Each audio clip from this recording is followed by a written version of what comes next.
Gonna put the world away for a minute, pretend I don't live in it. Sunshine gonna wash my blues away. Okay, we're going to pick up in this video with looking at what we talked about last time with the leverage returns. We had a 75% loan to value loan, 5% interest rate, 25-year amortization. We saw what happened there. And I want to look back at the numbers, but let's just highlight it here. Because the interest rate on the debt was less than the 10.8% return on the real estate itself, there was positive leverage, and we ended up with a levered IRR that was much higher once we tacked on the loan. So let's just go to the spreadsheet real quick and look at that. Remind yourself again that we ended up with a 22.4% return, up from the 10.8 unlevered return. So this is an example of positive leverage. By sticking on a loan, we've increased the returns. Let me go back to the spreadsheet here and look at a couple of items for discussion. The debt service coverage ratio was quite low, and many banks have a minimum of anywhere from 120 to 150.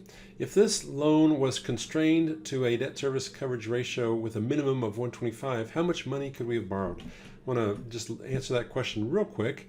We want a loan, and in this case, it's going to be the loan proceeds of $22.25 million, but we have to have this number right here be at least 125. That's the lowest debt service coverage ratio that we have with this loan. So we need to do a little goal seek action here. So I'm going to go up here to data and do a what if analysis, a goal seek. And we want to set this cell right here, the 102, equal to 125. So I'm going to type in 1.25, and the cell I'm going to change is this number right here, the loan to value. That's the number, that's the input that is driving the loan amount. So I don't really want to choose this cell, I want to choose this cell up here. So when I hit enter, it's going to move that loan around and end up with an answer of about 61.5% loan to value. That's going to give me a loan of a little over 18.1 million, and that gives me a debt service coverage ratio that is that meets the minimum of the bank, 1.25. So that would be a way to go about figuring out that answer. We've done that on some other problems, figuring out what the maximum loan would be if we had a constraint on the loan to value and on the debt service coverage ratio. So let's go back to the spreadsheet. That's how we would answer that. And I want to move on to some alternative financing. So anytime we're looking at loans in real estate, we basically have four types of loans. There's fully amortizing. That's where the loan is entirely paid off over the life of the project. So we would have a future value equal to zero. So if you're thinking about if you're buying a house on a 15-year note, at the end of 15 years, you'd have fully paid off that loan. Your future value would be zero, and you'd be done. Now, partially amortizing, this is frequently what we see in real estate, and this is where the loan principal is paid down, but there is still a lump sum due at the end of the holding period. So for instance, if we're looking at a 5-year hold, but we have a 25-year amortization, we're not going to have fully paid that loan down. And in fact, most real estate investors will not want to pay the loan down, because if you had a 5-year amortization of a loan over a 5-year hold, you're going to be paying a ton of money towards debt service, and no real estate investor really wants to do it that quick. So we're usually going to have partially amortizing loans whenever we do real estate. There's also interest-only loans. So this is where the loan principal is not paid back at all during the course of the loan. All you're paying is the interest. And so what ends up happening is you owe at the end of the loan exactly what you borrowed at the beginning, because all along the way you've only been paying interest, no principal in your payments. And then finally, there's this notion of negative amortization, and this is where you owe more than you did at the start of the loan. So your payments haven't quite covered all of the interest that you should have been paying, and the shortfall, the difference between what you should have been paying and the interest that's required, is getting tacked on to the principal. Another way of saying that is the interest is getting capitalized, and so you end up owing more than you borrowed. That would be an example of negative amortization. And we're going to look at each of these in turn. So I'm going to jump to the spreadsheet. Let's look at these examples. We just looked at a partially amortizing loan. That's where we had the 25-year amortization over a 5-year period. That means we're going to have a lump sum. In the case that we looked at, again, we had this lump sum down here of, well, actually it was a much bigger number because we had 75% loan to value. Let's go back to where we were before. We borrowed 22 million. We had to pay 19.6 at the end. So that's partially amortizing. So that's the example there. We're going to look at interest only, and then we're going to look at the property purchase with accrual, and finally we're going to look at mezzanine. So that's kind of where we're going. I'm going to go really fast. Hopefully this will be the last video. I'm not sure if we're going to make it, but let's move on to the interest only example. So a property purchased with interest only. Here's the loan assumptions. By the way, the property is the exact same property. Nothing is changing with the operations of the property. Right now, all we're doing is looking at different alternatives for financing. So now we're considering the interest only. And so our loan to value is still 75%. The interest rate is still a 5% interest rate. The loan term, this doesn't really matter because it's interest only. It's 5 years. It matches the investment horizon that we have. Our annual payments are just going to be the interest rate, the interest that we are paying or that is due on this loan. So $29.5 million times 75% loan to value. That tells us how big the loan is, and then we're going to multiply that times 5%. That'll be our annual debt service payment, only interest. So 1.1 million instead of about the 1.5 million that we had in the previous example. So here's how it works. We got the loan, we got our net cash out of pocket that first year. Nothing has changed there, but we have the NOI of $1.5 million. Now our debt service coverage, our debt service is much lower, 1.1 million, and our debt service coverage ratio is much higher. Now it's 1.44 as a minimum. So we have less cash flow going towards the debt. This makes our numbers a little bit better.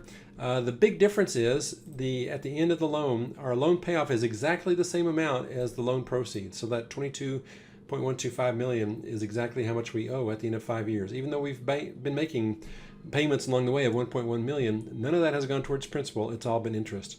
Now notice what happens to our IRR. It's now 23.71. Again, we have positive leverage. Let me see if it's a little bit bigger than it was before. So we had 22.46 when we had the partially amortizing loan. Now we're up to 23.71 with interest only. Let's move on to the accrual loan. And so this is where this is a situation where we're not going to be paying quite enough money, payments along the way to cover the interest rate that we owe or the interest amount that we owe. We're going to have a pay rate, and I'll show you that here in a second. So the shortfall is going to add to the principal balance, and what ends up happening is that we owe more than we borrowed. So we're going to owe at the end of the day $22.7 million. We borrowed $22.1. So that means along the way, over the course of 5 years, we've added $600,000 to the loan balance. We've basically had negative amortization, and we owe more than we started with. So let's see how this works real quick. This 1% is my pay rate. This column here shows what we had in the very first example. 75% loan to value, 5% interest rate, 25-year amortization. This is what should be required. Now, if we had a pay rate of 1%, this is kind of like a play-like number. So we're going to say, what would our payment be if we had a 1% interest rate over 25 years at a 75% loan to value? We would be paying, in that case, $1 million, and so that's going to be what we pay. But it's a play-like number. It's not the reality. It's not the real number that we should be paying. And so there's going to be a shortfall, and the shortfall is going to be in interest. We're not really covering the interest that's due on the loan. Remember, the interest at a 5% is $1.1 million. We're only paying $1 million. So basically $100,000 is not being paid towards interest that is due. And so that's going to be added to the principal balance, and it's going to grow over time. And so that's what's happening when we get down here. We owe, again, about $600,000 more than we started with. That's going to be the $100,000 interest shortfall, and then that's going to kind of compound in a negative way for us. But at the end of the day, we're going to end up with a higher IRR, 24.04% versus the 23.71 with the interest-only loan. I'll leave it to you to think about why that's happening. In fact, it might be a question. Think about what's the dynamics of an IRR, what's happening there that's going to make this return go a little bit higher. So I want to go to the last example and look at a mezzanine loan. This is a loan, back when we looked at the capital stack, we had that very simple, and let me go to this slideshow and go all the way up to the picture here. A capital stack where we had debt and equity. A mezzanine loan or a mezzanine piece would be something that happens in the middle of these two. So if we put in a portion of capital that's coming from this a mezzanine lender right between these two stacks, right between the blue and the orange, that would be a mezzanine lender. And that's somebody that's sticking in money that's not kind of senior debt, not regular bank debt, and it's not equity, but it has its own characteristics. So in this case, the characteristics are they're going to give us 15%, so that's going to be the size of their chunk of money. And in fact, it's going to basically reduce or lessen the amount of equity that's required for this thing. But they're going to charge not an interest rate of 5%, they're going to charge an interest rate of 10%. So it basically reflects the higher risk that is associated with mezzanine loans. And so we're going to be paying more in interest to those guys. This is an interest-only loan, so we're not going to pay back any principal along the way. So we're going to owe them exactly what we borrowed at the start. Let's talk through the calculations here. This is something we've already done. Interest only, this is going to be, again, 10% interest rate on the amount of money that we get in this mezzanine financing. The amount is $29.5 million times 15% now loan to value. So that gives us some additional financing. So that's what's happening with our loan proceeds. Our loan proceeds have gone up considerably, basically by about $4.42 million. That means our out-of-pocket money has been reduced greatly up front. And at the end of the day, we're going to owe both the senior bank, the senior payoff, and this mezzanine loan payoff. Now there's a huge glaring problem right here with the cash on cash. We have this huge negative cash flow. In fact, we have a debt service coverage ratio below 1. That would be a gigantic no-no, but we're just looking at what the dynamics of this mezzanine loan is. So in this case, if we could somehow finagle this loan and make it work, even though we have this giant negative cash flow, somehow we're going to have to come up with $400,000 the first year, $300,000 the second, $200,000 the third rather, and then $100,000 in the fourth year just to keep this thing afloat. But if we could do that, our return now shoots up to a 32% return. So this is a dream return. There's a few problems created by virtue of this mezzanine loan and the negative cash flow that shows up right here. In wrapping up this video and in wrapping up this financing, I want to look at this summary real quick and compare the different loan types. So we got the regular loan, the interest-only loan, the accrual loan, and the mezz loan. You can see the loan amounts, the required equity, the loan to value, and this is a combined, like down with the mezzanine loan, that's the combined between the senior and the mezz loan. That's the loan to value we're getting, 90%. Our initial debt service coverage ratio is bouncing around. You can see again, that's interest only and accrual would be nice. Those look good and comfortable. The mezzanine loan is an absolute disaster. We would never be able to get a loan like that unless you prove that you had a whole lot of money and you probably stuck it in a bank where you could draw down to make those negative cash flow, cover those negative cash flows. And then finally the returns, so 22, 23, 24, and then 32. One thing to keep in mind as we're kind of moving down in this Excel, the risk is going up. So an interest-only loan is more risky than a regular loan because you're not paying back any principal. The bank kind of has the same risk that they started with, maybe slightly diminished with an improving property value, but there's nothing going towards the principal, nothing that's reducing the amount that you're ultimately going to pay them. So really the risk is much lower with an amortizing loan than it is with an interest-only loan. Same thing with an accrual loan. You're basically adding to the amount that you owe the bank, and so that's increasing the risk. So you should see the returns going up. And then finally, with the mezzanine loan, you're adding on a whole new chunk of debt. Your leverage is much higher than it was before. It's gone from 75 to 90. And so the risk has gone up dramatically and your returns should be much higher. And that's what's happening here. So that's the end of this financing section, this financing chapter. We've looked at adding on leverage, adding on debt, some different kinds of debt that you can add on, and what the characteristics of those different loan types are.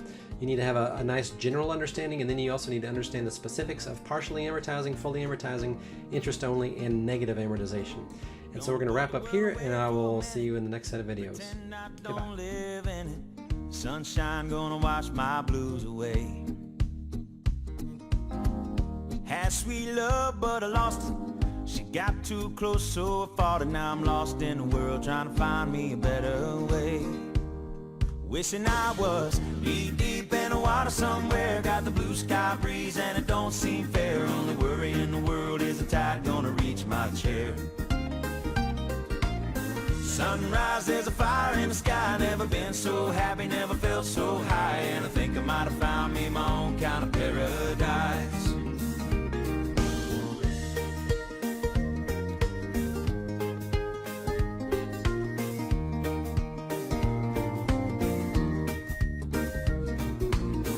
Wrote a note, said be back in a minute. Bought a boat and I sailed off in it. Don't think anybody's gonna miss me anyway. Mind on a permanent vacation. The ocean is my only medication. Wishing my condition ain't ever gonna go away. Cause now I'm knee deep in the water somewhere. Got the blue sky breeze blowing wind through my hair. Only worry in the world is the tide gonna reach my chair. Sunrise, there's a fire in the sky. Never been so happy, never felt so high, and I